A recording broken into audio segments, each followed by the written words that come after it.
Tudingan Kiflan Zain terhadap sikap politik Partai Demokrat dan Susilo Bambang Yudhoyono yang dinilai tidak maksimal dalam memenangkan Prabowo Sandi menuai kritik dari sejumlah pengurus Partai Demokrat. Bagaimana sikap Partai Demokrat dan sebenarnya seperti apa hubungan SBY dengan Prabowo pasca Pilpres ini? Kita akan menanyakan langsung kepada anggota Majelis Tinggi Partai Demokrat, Bapak Max Sopacua. Pak Max, terima kasih sudah bergabung bersama kami.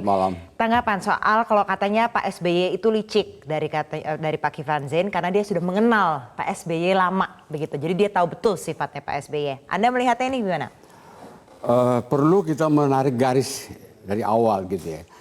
Mulainya dengan 62%, kemudian setan gundul, kemudian sampai ke masalah licik dan lain-lain sebagainya. Kalau ini garis kita tarik, persoalan-persoalan yang mencuat sekarang ini nyata kita lihat. Dimulai dengan mengangkat bahwa ada 62% yang tidak masuk di akal oleh survei dan lain-lain sebagainya.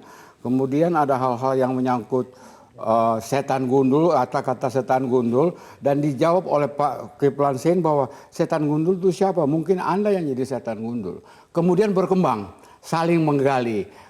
Pak Kiflan menggali mengenai masalah Pak SBY yang sampai disebutkan dengan masalah licik. Ya. Kemudian Andi Arief juga menggali lagi ke Kiflan Zain sampai ke masalah-masalah yang ada kaitannya dengan tahun 98 dan lain-lain sebagainya. Persoalan ini terjadi di rumahnya Demokrat. Yang saya sesalkan atau yang saya prihatin, kenapa Demokrat gitu ya? Bukan partai-partai lain. Saya setuju dengan apa yang disampaikan oleh Pak Hidayat Nur Wahid tadi. Kalau ada masalah kita selesaikan di dalam dulu. Baru kita lemparkan keluar, ini tiba-tiba biar keluar. Sehingga tanggapan dari berbagai pihak, baik dari pihak lawan dan lain-lain, dan pihak ketiga juga menanggapi ini. Sehingga runyam segala macam. Ya. Ini dampaknya bukan kepada Pak 02 saja atau kepada Andi Arief saja, tapi dampaknya kepada Partai Demokrat. Jadi artinya ini banyak suara-suara sumbang yang ada di dalam partai sendiri keluar, akhirnya ini balik ada yang menyerang partai itu. Di antaranya suara sumbang itu dari saya juga. Saya sama sekali tidak setuju dengan Andi Arief dengan cara seperti begitu. Persoalannya selesaikan di dalam, karena partai yang kita bangun dari 2001 sampai sekarang itu mempunyai filosofi ya million friend and zero enemy. Kenapa kita balik million enemy and zero friend? Ini persoalan yang harus kita bahas sedemikian rupa sehingga kita mau melihat kunci keberhasilan ataupun kunci yang ada harus kita mulai dari mana. Tapi betul, memang katanya dikatakan Pak SBY itu sebenarnya sama Pak Prabowo nggak cocok. Saya nggak lihat itu sebagai data karena mereka tuh dari dulu juga hubungan baik kok. Ya. Soal cocok dan tidak cocok, orang juga sama-sama alumni dari AKBRI kok mereka. Tidak mau katanya kalau Pak Prabowo jadi presiden begitu dikatakan? Menurut apa yang disampaikan oleh Pak Kiflan. Tapi data akurat mengenai itu kan tidak pernah kita baca. Nah, siapa yang bisa membuat data itu menjadi akurat? Kan tidak ada. Yang ada karena suka dan tidak suka, like and dislike terhadap masalah itu. Ini kan persoalan yang saya katakan tadi Mbak Dini, bahwa kita tarik garis dulu dari mana ke mana. Jangan sampai sebuah persoalan yang harus kita selesaikan di dalam rumah dengan keluarga, sebelum kita selesaikan kita sudah teriak-teriak keluar. Ini dampaknya luar biasa bagi kami di Partai Demokrat. Jadi karena ricu di dalam partai akhirnya melebar kemana-mana sampai orang menuding Pak SBY ini sebenarnya nggak pengen gitu ya Pak Prabowo menang. Saya bahwa Pak SBY itu sedang konsentrasi untuk menjaga Ibu Ani di Singapura di rumah sakit National University Hospital di sana. Dia juga tidak happy mendengarkan bahwa ada kata-kata yang mengatakan bahwa dia licik dan lain-lain sebagainya. Tapi tidak tiba-tiba kata-kata itu keluar. Kan ada hal yang penyebabnya. Kenapa keluar itu nantinya? Dan penyebabnya karena internal Partai Demokrat sendiri. Kawan-kawan juga yang suka. Makanya saya bilangin bahwa lebih baik kita periksa dulu segala-galanya. Baru sampaikan sesuatu itu keluar. Karena kita partai ini bukan PT yang mencari duit, bukan. Partai ini mengumpulkan konstituen rakyat untuk menjadi pengikutnya sehingga kita bisa maju lagi di pemilu dengan suara yang banyak. Ini dampaknya juga saya kira dari 2004 naik ke 2009, 2014. Nah sekarang kan Kita tahu semua orang tahu gimana Partai Demokrat sekarang. Sebenarnya Pak, kalau kita nggak berbicara, ini kan soalnya konteksnya Pak SBY dengan Pak Prabowo begitu kan. Hubungan mereka pasca pemilu ini sebenarnya seperti apa sih? Saya kira masih sering kontak. Buktinya Pak Prabowo pernah datang juga ke rumah sakit mengunjungi Ibu Ani. Kemudian kemarin ini ada masalah misalnya tidak jadi bertemu di Singapura karena memang ya dikait-kaitkan dengan pertemuan AHY dengan Jokowi. Saya kira itu kan opini publik, opini pengamat, opini politisi. Tidak semuanya memiliki dasar yang kuat. Mungkin beliau punya acara yang lain yang mendadak yang bisa mengakibatkan beliau tidak bisa datang ke Singapura. Itu saja persoalannya. Tapi kalau tidak benar kalau dikatakan tidak baik begitu hubungannya. Saya tidak melihat itu. Baik dan tidak baik itu hanya dua orang itu yang tahu.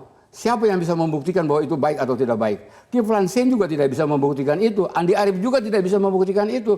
Semuanya menjadi alasan untuk diungkapkan. Yang saya sayangkan, kenapa persoalan ini tidak terjadi di partai-partai lain, tetapi hanya di Partai Demokrat, itu saja. Statement Kiflan Zain sendiri ini sebenarnya merugikan atau tidak untuk partai, Pak Max melihatnya? Saya kira merugikan sekali. Merugikan, kenapa dia angkat? Kalau dibilang tidak merugikan, itu ketua umum kami kok. Mantan presiden, 2 kali menjadi presiden, disebut seperti itu. Ya merugikan, itu opini berkembang sampai ke daerah.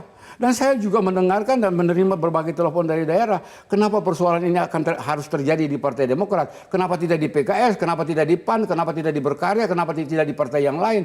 Hanya di Partai Demokrat. Kenapa? Terlalu agresif mungkin orang-orang Demokrat untuk menanggapi persoalan. Saya pikir ya tidak perlu. Saya kira. Kenapa? Kalau memang Partai Demokrat diserang, boleh kita lakukan itu. Tapi kalau kita tidak diserang, kita ngapain harus menyerang orang?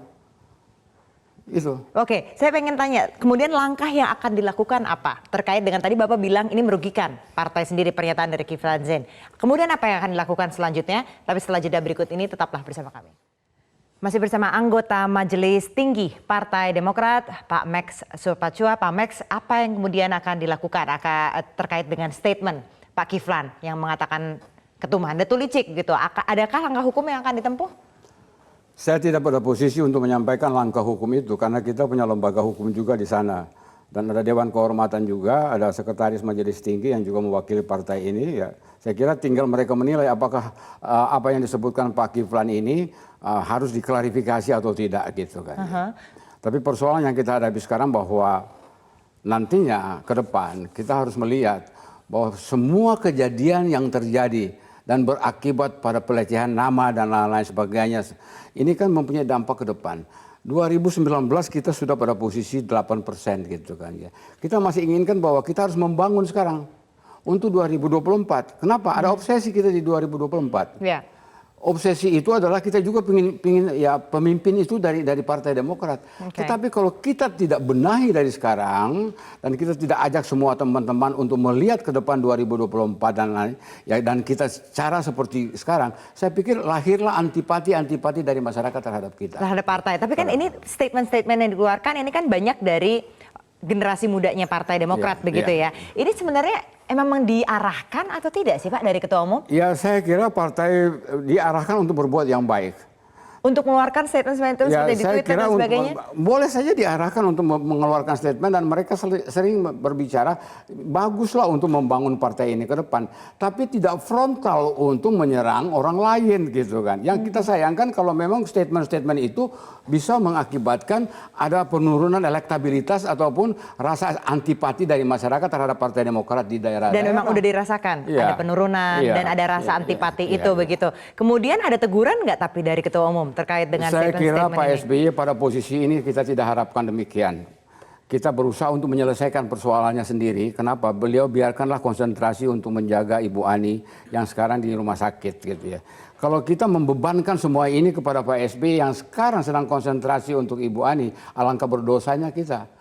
Kenapa? Di dalam Partai Demokrat yang ditinggalkan dan diberikan pekerjaan oleh Pak SBY itu semuanya terdiri dari intelektual. Intelektual itu hanya harus berpikir mana plus dan mana minus. Tindakan yang mengakibatkan plus yang besar yang mana, minus yang besar yang mana. Nanti mari kita hitung apakah tindakan Anda ini menghasilkan plus yang banyak atau minus yang banyak. Nah itu kita pilah-pilah di situ. Iya. Sehingga Pak SBY juga happy di sana, dia melihat bahwa orang-orangnya bekerja dengan baik, tidak mengakibatkan segala sesuatu yang merugikan Partai Demokrat. Tindakan plus minus ini mempengaruhi sebenarnya arah politik partai juga nggak sih? Kemana Iya sebenarnya jelas saat ini? bahwa tindakan yang saya maksudkan plus minus itu, mana yang besar, mana yang kecil. Itu tentu akan berhubungan erat dengan konstituen.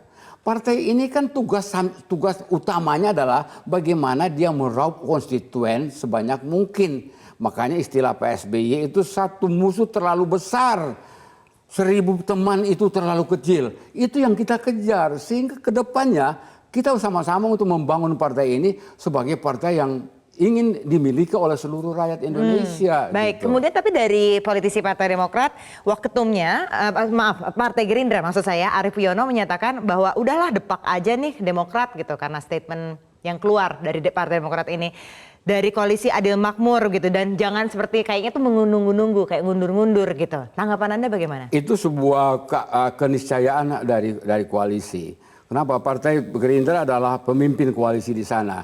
Kalau dia merasa tidak happy dengan hal-hal seperti yang terjadi saat ini dari Partai Demokrat, wajar-wajar saja kalau dia mengeluarkan statement seperti itu. Tapi tidak juga segampang itu kita Demokrat didepak dari sana gitu. Kenapa? Kita punya komitmen politik.